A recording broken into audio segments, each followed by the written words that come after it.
welcome to another edition of Carnivore Bites. I'm your host, Jeff Sherman, along with Dr. Eric Lopkin, and as I always do, I'm going to defer to Dr. Lopkin, and let's tee this one up. I have a feeling what you're going to be talking about, but this week, what comes to mind, Dr. Lopkin? Well, this week, I think we really need to look at the state of the Democratic Party, because when the shutdown ended, they were claiming victory. And since then, they just fell apart. Okay, how did they fall apart? Because they did claim victory, and most people, including ourselves, thought that Trump lost. Let's just be honest. Yes. He did. Okay, so how did they clutch defeat from the jaws of victory? Because immediately they started turning on each other. And two, they started panicking about 2020. When former Starbucks CEO Howard Schultz pretty much announced that he was going to run as an independent, the party went nuts. The New York Times begged him not to run because they said that was it. If he ran as an independent, it was going to give Trump the victory. So yes. They don't even... Which it would, by the way. It would, I'm sure, because they don't have a platform to run on other than we have to stop Trump. Well, I think that I respectfully somewhat disagree with that. I think that they have a platform, and it's called socialism, my friend. Well, I mean, that's some Kamala of them. Harris and Kamala Harris is definitely a socialist. And she's a front runner, supposely. Well, I mean... To be fair, being called the front runner now doesn't mean anything. I 100% agree. Not even close. I agree 100%. But that's what they're saying. They're calling. But even though they've got that socialist base within the party, they're actually trying to clamp that down. The Democratic National Committee told the New York State Committee that in 2020, they had to have a viable candidate to run against Cortez because they do not want Cortez representing their party. Well, at this point, because of the big leadership and backbone void, I think they're both very, very, very apparent and salient. I think she is really the face of the Democratic Party, and the drum they're marching to. I mean, as crazy as it sounds, but it's kind of true. Yeah, you kind of can't make it up, dude. No, she is the face of the party because she's out there. She is brilliant about using social media. She knows how to manipulate the media, but she doesn't know what she's doing. Yeah, she has zero. I guess she graduated, which we've already talked about the value of college. But yeah, she graduated Boston University, I believe. Yeah, I think that was. And I honestly believe there should be a petition to Boston University to revoke her diploma. Dumber than rocks. Yes. Dumber than rocks. And again, like a good socialist like Bernie Sanders never worked a day in her life. But Bernie Sanders never worked. She was a bartender when she decided to run for election. So she basically peed away a college degree. Yes. And that's the state of the Democratic Party, a bartender who, when they have to keep her from the media, the Democrats, they must cringe because every time she opens her mouth, it is a abject disaster. A disaster. Oh, yeah. She is making them look horrible. And this new group that has come in is no better than she is. The older Democrats, the ones that have been around and actually some of them are quite a bit more centrist, but they are appalled that this is what happened to the party. And that's what Howard Schultz said as well, why he would run as an independent, because he cannot believe the Democrats went this far to the left. Oh, and also not even only him, but Bloomberg. Bloomberg as well. Bloomberg is looking at an independent run. And the thing is, I'm not a big fan of Howard Schultz.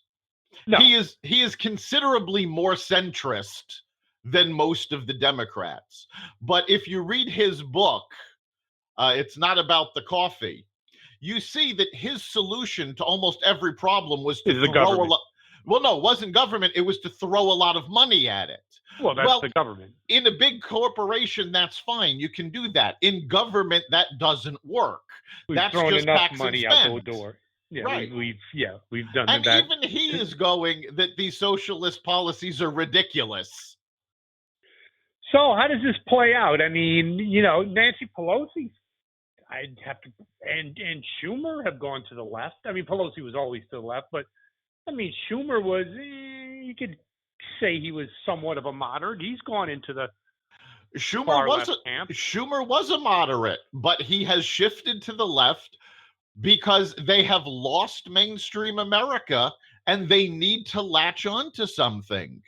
And it is absolutely ridiculous that they have so little talent in their bench that for the State of the Union rebuttal, they gave the space to Stacey Abrams, the woman who lost the Georgia governor's race. So they're giving. I think that was a reason, because I think it was safe. They really can't put a viable candidate like Kamala Harris, because it would expose her as the lightweight she is. I mean, she's in trouble too. She basically said that she wanted to end the total, not just Obamacare, and the current private healthcare system and make it a government system. I mean, that's not going to play in Peoria. I'm sorry. That's not going to play in most of the country. I mean, let's face it. If you've ever dealt with a government agency, Social Security, even state agencies like DMVs, have you ever walked away and said, wow, that was a really well-run organization? Oh, no, I went to the DMV in Connecticut because we know about my registration thing, and you just shake your head. And even talk about the government. So they have an online, digressing a second, they have an online opportunity in the DMV that you can do your registration online. Fine. Oh, did it work? No. Of course not. 25 years after the internet took hold, leave it to the DMV. You have Billy's Bagels you can do online, but God forbid the Connecticut DMV. No, not quite. Just amazing. So yeah, very interesting. I think I also want to talk about. I think we should talk about the shutdown and the battle between Pelosi and Trump at I think a previous Carnivore Bite, maybe last week's Carnivore Bite. We kind of gave the nod to Pelosi. We really did. We said that we thought that she won. I think that might have been a little premature. What do you think?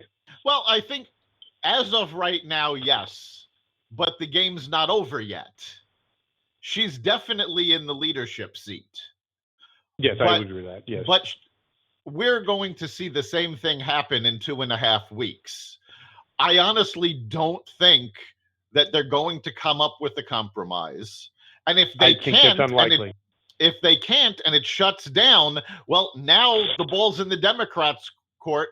It's their fault for not passing a budget. And that's why I think Trump was smart in doing, because he was losing the battle.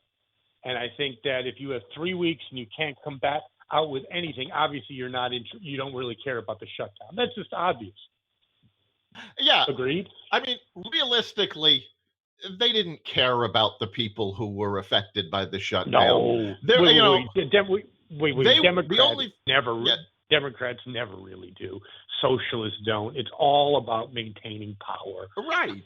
And if they really cared about the shutdown, they would know, I know, you know, my friend, that even if they give the nod to the wall would take years with all the court injunctions and everything, if it ever even made it to the light of day, to make it to the light of day. Right. If you know what I'm saying. I mean, there's no way. So you vote for the wall, and then you'd have especially the courts in California, it would be, the court challenges private domain. It would take years. It would never happen.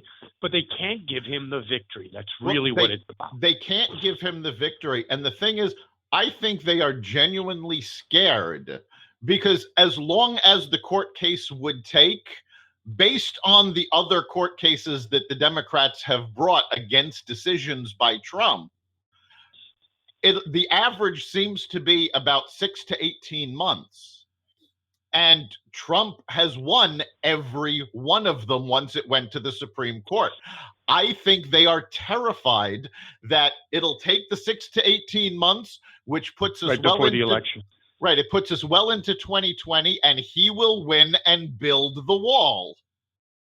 I think it's amazing. Now, speaking of court challenges, how about Ginsburg? What do you think's going on? I think she's just holding out. If he wins, she'll resign, because I think she's just waiting, that year and a half. Well, she has publicly stated that she does not want to retire until there's someone in the White House that's going to put a liberal judge to replace her. Exactly, but she's up against time. If Trump wins another 4 years. Yeah, if Trump wins 2020, I don't think she's going to make it. Unfortunately, she's had several health problems. She's missed court appearances for the first time because of her health. Now, I mean, let's be clear, nobody wishes her any ill will. We hope that she stays healthy and, retires on her own behest. But at this point, I don't know that she's got it in her to last out a second Trump term. I think that would be less than 50-50. I know it's very premature. 10 being a shoo-in, obviously 1 being problematic. How would you handicap Trump's chances at this point? For 2020? Yeah. At this point, I honestly think he still has the edge. It's not a big edge, but I would go, on a scale of 1 to 10, I'm going to give him a 6.5. That he's. I might say a 7. Yeah, I think a 7. The only thing that could trip him up really is a major Mueller investigation bombshell, which I don't see happening. That's kind of just falling apart. I don't even know why they just don't. I don't do think anything's going to come from that. And also, the acting attorney general actually just stated a few days ago that the Mueller investigation is almost over. Yes, that's what I'm saying. So that's pretty much it. I think the only thing that could trip up Trump, because he's hung his hat on it, is the economy. And I don't think a recession is going to happen before the next election. What do you think? Now, at this point, the earliest anybody is seeing a recession happen is late 2020. So it could happen just as the election occurs. But the thing is, what most people are saying is that if the U.S. goes into a recession, it's not because the U.S. economy is bad, but because the global economy has already started dipping, and we don't know if the U.S. economy can stand alone as all of the other countries go into recession. But you think for the next year during the primaries, the economy in America will still be strong? Through the primaries, I don't think the economy is going to be an issue for him. It's going to stay strong. I think that's enough momentum. That's my question. That's why I'm. Yeah, I mean they're talking because I think about, it's enough of a launching pad to. Yeah. Right, and also remember that a recession isn't generally declared until two quarters in. 2 quarters, yeah. So that's what I'm saying. Yes. Yeah. So if a recession hits, say, mid-2020, nobody's going to call it a recession until after January 2021. Although the press will. Any bad economic news, the press will be on that like vultures. The press will call it a recession. The press will call it a bear market. The press will call it all sorts of things. They may call it a depression, but none of that, unfortunately, has any basis in fact. No. Well, Lopkin, another exciting week. I think the real story, I actually think we might be a little incorrect. I think it is a 7.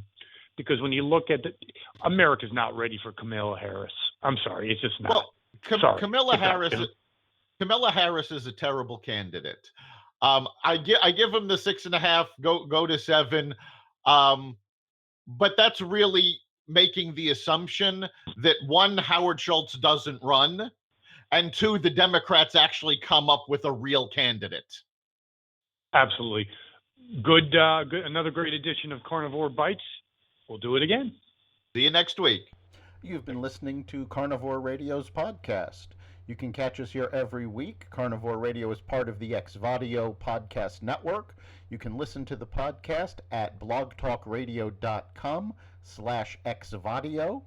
If you want to be part of the conversation, you can listen to us live every Friday at 4 o'clock on WESU 88.1 Middletown, Connecticut. You can also catch us online at WESUFM.org.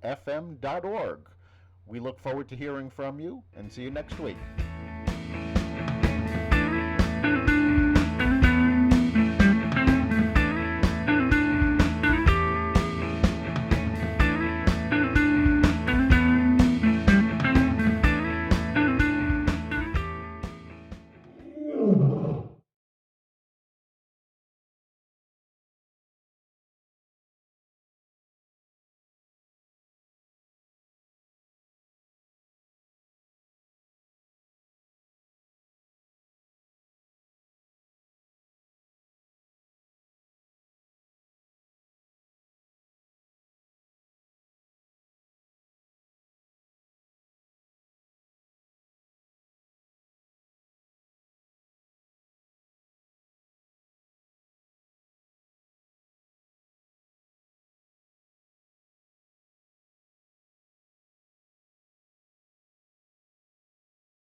There, bye.